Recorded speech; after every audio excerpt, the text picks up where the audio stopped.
Hi, my name is Michael Edwards, Assistant Professor of Medicine at UC Denver.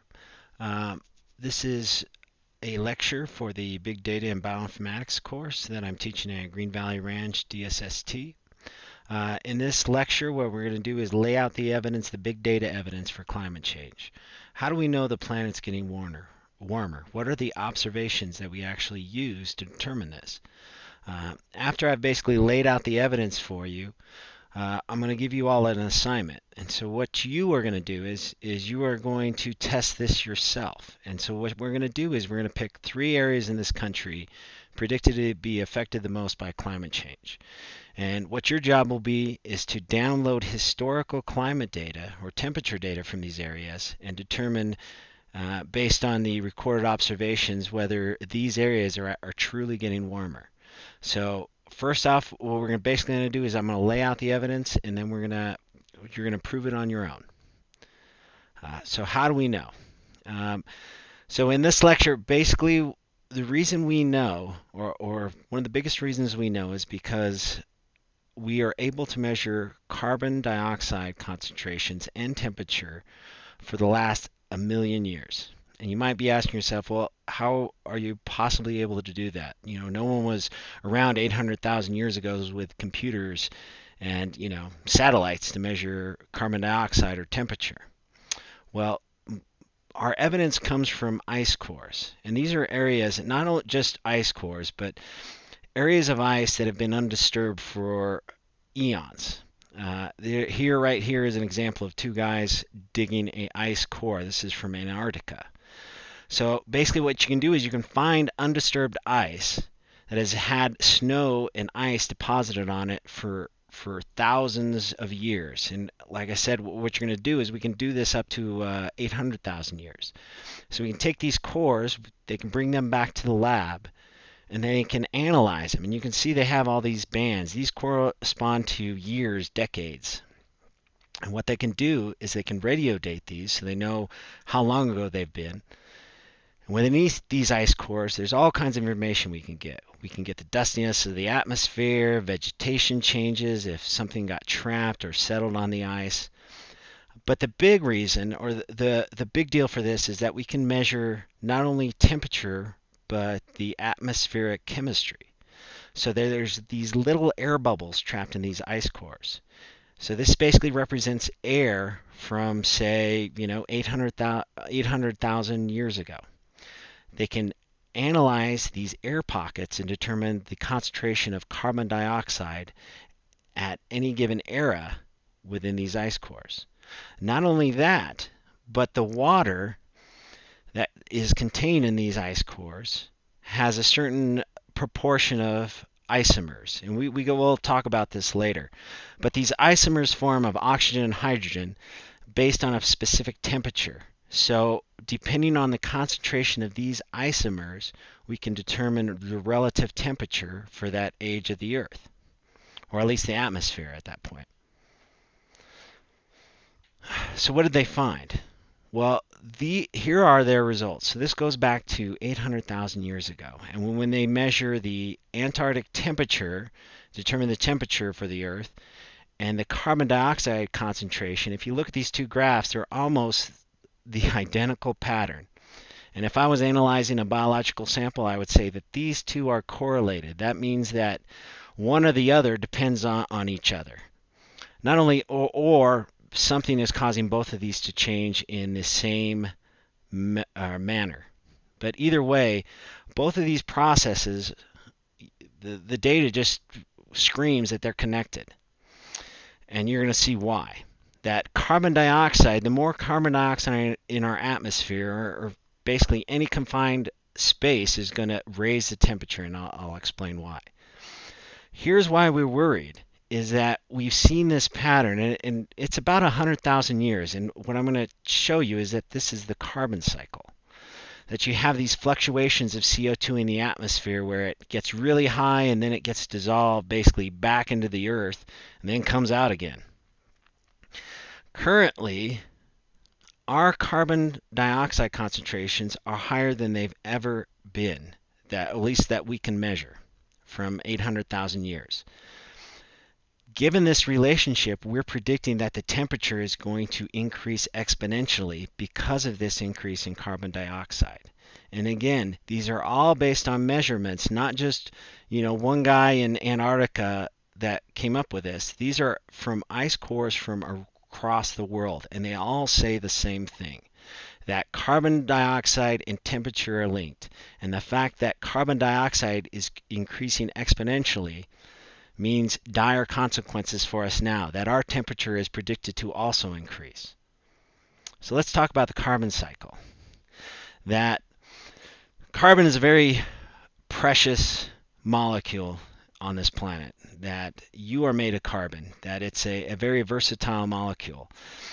And what happens is it kind of cycles through the earth, that you'll end up, plants will take up carbon dioxide in the atmosphere. These plants die, they dissolve, they get eroded, go back into the earth, and form this fossil fuel. So basically what we're doing is we're taking carbon dioxide from the atmosphere and putting it into the earth.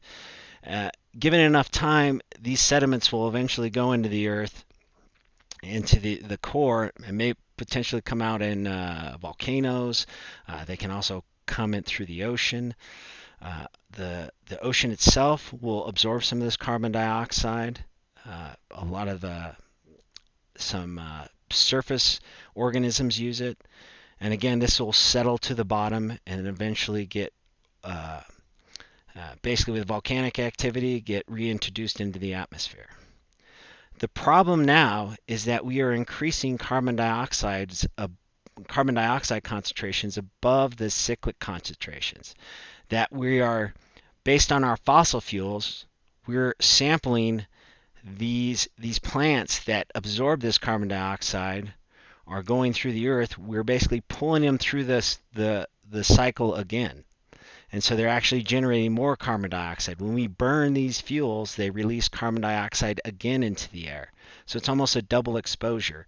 So what's happening in modern society, industrial society, that we're getting a carbon net annual increase of I think this is 4 metric tons. I don't know what this is. I think so, yeah. Basically what we're doing is we're overloading the system, and so it's expected that, given the fact that we are not allowing the cycle, we are overloading the cycle, that the temperature is also going to increase. Why is that? Well, it has to do with the greenhouse effect. That when sunlight hits our planet, it passes through our atmosphere and gets reflected. Some of it gets absorbed. The problem is that the more carbon dioxide that we have in our atmosphere, the more of this heat that gets trapped, that it bounces off this carbon dioxide and goes in all kinds of directions, and some of it goes back into the planet. So we're getting kind of a double dose of this warming effect. This is kind of what happened to Mars, that Mars was not as hot as it used to be, or actually I think this was Venus. Now Venus was not as hot as it used to be, but that this greenhouse effect basically warmed the planet, and now you could not have any life on that planet, and hopefully this doesn't happen to ours. We know this. Not only do we see this correlation, but we can actually measure the temperature rise. We've been measuring temperatures since the late 1800s, and what we found is that the temperature is steadily, the more carbon dioxide in the atmosphere, the higher the temperature is getting. And again, this is predicted to keep increasing the higher the concentration of carbon dioxide is in our atmosphere. Not all of this temperature results in a higher atmospheric temperature, but that the oceans have been absorbing a lot of this temperature increase themselves. And this is actually, we've kind of had not a cooling effect, but a kind of a plateau in this increase, because the oxygens have been warming or been absorbing this temperature. But this can only go on for so long. The oceans can only absorb so much heat. And we can measure this, obviously, that, given here, areas in red and orange are areas in the ocean where we've seen this increase in temperature. And it's just getting hotter and hotter, and we don't really see this backing down at all. So what? the oceans get warmer. Well, this has a horrible impact on our environment. That this could potentially lead to mass extinctions. That these organisms that live in the ocean have spent millions and millions of years adapting to specific environments, and that if we increase the temperature, we can cause coral reefs to die. We can affect predators who depend on sea ice to hunt. It's a polar bear here. And that the warmer the oxygen, or the warmer the temperature of the ocean gets, the less amount of oxygen it's able to actually hold. And so you get these fish die-offs. Not only is the ocean getting warmer, but we can also measure the acidification. So this is where, we're producing more carbon dioxide in the atmosphere. And like I said, the oxygen will absorb a lot of that. As it absorbs it, the pH gets lower. So what we're actually doing is turning the oceans basically into acid. That when carbon dioxide gets absorbed, it can combine with water and turn into carbonic acid. This can allow more hydrogen ions into the ocean, which makes it more acidic. But it also affects a lot of these, shelled mollusks and other shelled vertebrates or invertebrates depend on concentrations of carbonate to form their shells. And so what we're seeing is actually a lot of these organisms with malformed shells, deformed shells. And so we're actually killing off a lot of these invertebrates that depend on the ability to make shells to live. Not only can we can see these deformities, but we can actually measure the pH at many different points in our in our oceans. And again, we are seeing a dramatic increase not only in the concentration of CO2 in the oceans, but we're seeing a decrease in the actual pH. So here's an example of a coral reef. This is what a healthy one would look like, and this is what a sick one with in a acidified ocean would look like. Again, they're not able to form the shells as well, so you're having massive coral reef die-offs across the world. And again, this is observed, and we can measure this. Warming oceans. Not only the warming oceans and the warming atmospheric temperature results in shrinking ice sheets, and this is important. We can measure the Antarctic mass variation since 2002, and we can see this actually decreasing. The amount of actual ice is decreasing in these areas. But again, they will vary occasionally. You can see this. Nothing is constant. Again, everything on this planet is a cycle. You can have this variation, but you can see the downward trend of less ice. You can see this in the Antarctic too. This is what the Antarctic ice sheet looked like in 1980. All those areas in violet would represent the ice sheet. Here, this is 2007. Look how small this has become. It's become so small that a lot of these countries are now exploring oil in these areas, which I'm sure will make this problem even worse. They're also looking at areas where you can actually go across different trade routes. We've never seen in recorded history the least amount of ice in the Antarctic. Again, this is just another, validation of this. We can measure this through satellites, through sensors in the area. We're seeing a dramatic decrease in Antarctic ice sheet. Again, this also shows this as well. And we can measure this. We can download the data if we wanted to, and we could actually observe this ourselves. And along with the ice sheets come glacial retreat. So a lot of these glaciers, this is what it looked like, I don't know, a long time ago. This is the same area. You can see this glacier has retreated based on the warming planet. Again, here's another example. Here's another glacier here. Not sure about the time frame, but again, you can see this decrease. So why is that important? You might say, well, so what? A little less ice. Well, glaciers store about 70% of the world's fresh water. We lose these glaciers, and most of the planet is going to go thirsty.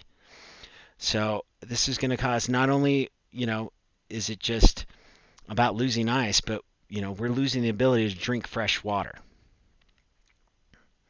And obviously, if all this ice is melting into the sea, you have this dramatic sea level rise. And again, we can measure this with satellites. We can measure this with gauge recorders. Within our ability to measure it, we are seeing a dramatic increase in the level of our oceans. And this affects all coastal cities and islands, obviously. Another important point is that most of the population on this planet lives close to the ocean. So this sea level rise is going to affect billions of people. And we can measure this change. There are islands in the Pacific that are losing lots and lots of landmass. They're basically being swallowed up by the ocean. And again, we can all measure this, and we can if you ask these people on these islands, they'll say, yes, climate change is definitely happening. Again, you add more energy into the system, more temperature, you've got more volatility, you're going to have more extreme weather events. This means more hurricanes, stronger hurricanes, and again, this can be proven, and we're kind of seeing the effects. Not only hurricanes, you get more flooding again.